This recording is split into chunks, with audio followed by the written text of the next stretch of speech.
This is how to change your animation speed in Unity in under 2 minutes. If I click on this snowman here, I can see that I have a throw speed multiplier, and if I set it to 3, this throw animation is going to play 3 times as fast, and if I set it to 0.5, it will play at half speed.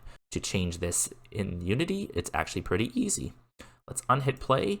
I'll click on the snowman's body, which is where the animator is set to, and then I'll go into the animator. Here I have a few parameters, and one of these is called throw speed. To create this, I would just click this plus button, create a new float variable, and name it something that makes sense to me. In this case, I could also call it speed, and then I could assign it a default value of 1, so we don't go at 0 speed.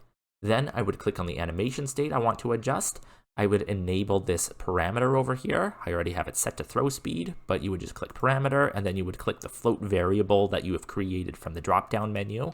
And then finally, here in your code, you would need a reference to your animator, and you would call animator.setFloat, pass through the reference to the float variable that you have created in the Unity animator. So again, for me, that's throw speed.